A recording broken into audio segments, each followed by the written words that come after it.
নমস্কাৰ।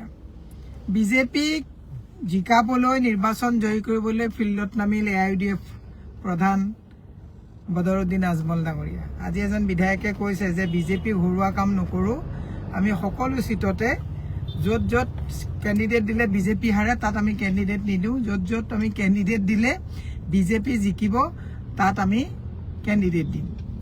এতিয়া হিমন্ত বিশ্ব শৰ্মালৈ বেয়া লাগে, মোৰ মানে এটা বস্তু বেচেৰা নিচিনা হৈ গৈছে। হিমন্ত বিশ্ব শৰ্মাই অকল মিয়া টাৰ্ম কাৰ্ডখন আৰু বদৰুদ্দিন আছাউদ্দিন ওৱেইচিকো বোলে আনিব, য'ত য'ত মাইনৰিটি চিটবিলাকত ধৰক অলপ তেওঁৰ হেৰি আছে তাতো তেওঁ মানে টাৰ্ম কাৰ্ডটো দিব। আৰু বদৰুদ্দিন আজমল ডাঙৰীয়াই ইতিমধ্যে ক'লে ইয়াৰ আগৰবাৰত 21ত ল'ৰাটোক লগাই দিলে, তেওঁ ক'লে দাড়ি লুঙি টুপিৰ চৰকাৰ হ'ব।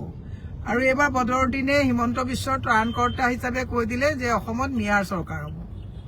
গম পালে ৰাইজ? বদৰুদ্দিন আজমল যেনেকে এই যে লালন টপটোত যে কৈছিলে जब जब राज्यसभा का आसन के मैं वोट के लिए विधायक का जरूरत पड़ता है बधू भाई को बोल देता हूँ, ভোট দিলোৱা দেতা হে।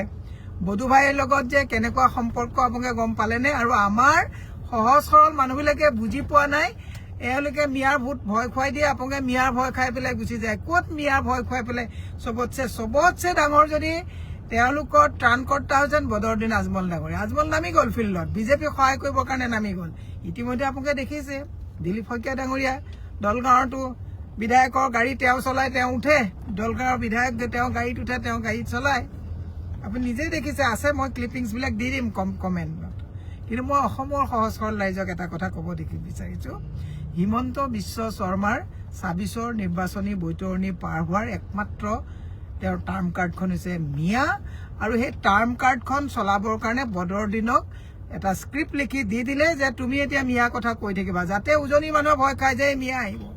নামৰিটো যাতে মানে বাকী মধ্য অসম বৰাক চবতে যাতে মিয়া মিয়া কৈ হিন্দু মানুহখিনিক যাতে পলাৰাইজ কৰি তেওঁৰ লগত ৰাখিব পাৰে। হিন্দু মানুহ যদি ইমান বুৰ্বক বুলি ভাবিছে, ভুল ভাবিছে। অসমত স্কুল বন্ধ হৈছে, মদৰ আসক্ত বাঢ়িছে, ৰিহেব কৰাই থাকিবলৈ আহিছে। 50 লাখৰ ওপৰত ল'ৰা ছোৱালী ড্ৰাগ এডিক্টেড হৈ ৰিহেব কৰাই থাকিবলগীয়া হৈছে।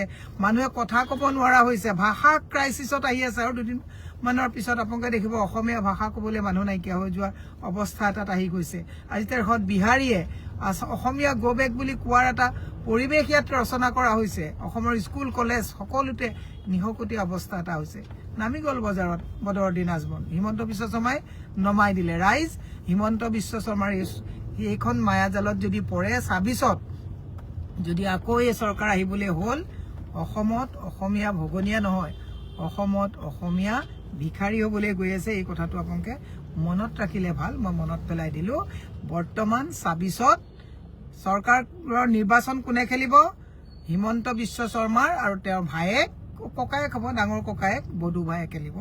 তেওঁলোক দুজনে মিয়াৰ ভয় খুৱাই আমাৰ সহজ সৰলক আমাক বুৰ্বক বনাই, টুপি নহয় জাপি পিন্ধাই মিয়াৰ ভোটটো দেখুৱাই পেলাই তেওঁলোকে মচনত দখল কৰাৰ মানে তেওঁলোকে অখৰা কৰিছে। পাহাৰৰ মানুহবিলাকক আজি খবৰ কাগজত দিছে এভিকশ্যন নকৰে, মিয়াকহে বোলে এভিকশ্যন কৰিব।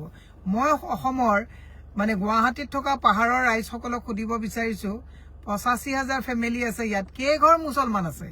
কিন্তু তেওঁলোকে যে এভিকশ্যন কৰা, শিলশাকুত কেইঘৰ মুছলমানক তেওঁলোকে এভিকশ্যন কৰিছিলে? এই কথাবিলাক অসমৰ ৰাইজে মনত ৰাখিব বুলি ভাবি মই হাঁহি উঠিছে। হিমন্ত বিশ্ব শৰ্মাই অসমৰ মানুহক কেনেকে টেঙাম বিচি আছে, কেনেকে বুৰ্বক বনাই আছে, এই কথাবিলাক অসমৰ ৰাইজৰ জ্ঞাতাৰ্থে মই প্ৰেৰণ কৰিলোঁ। আপোনালোকক এটাই কথা কৈছোঁ, নিৰ্বাচন বিজেপিৰ হৈ, বিজেপিৰ ষ্টাৰ কেম্পেইনাৰ বদৰুদ্দিন আজমল। বিজেপিৰ ষ্টাৰ কেম্পেইনাৰ কোন? বদৰুদ্দিন আজমল হ'ব। আৰু আমাৰ মানুহে তাকে গিলি পেলাই মানুহে যদি ভাবে যে নাই নাই নাই নাই মিয়া হাতকে ভোটটো বিজেপিক দিওঁ, মিয়া যদি সকলোতকৈ বেছি যদি ভাল সম্পৰ্ক আছে হিমন্ত বিশ্ব শৰ্মাই আছে। এই কথাখিনি বুজিবৰ কাৰণে সকলোকে মই আহ্বান জনালোঁ। ধন্যবাদ, শুভৰাত্ৰি।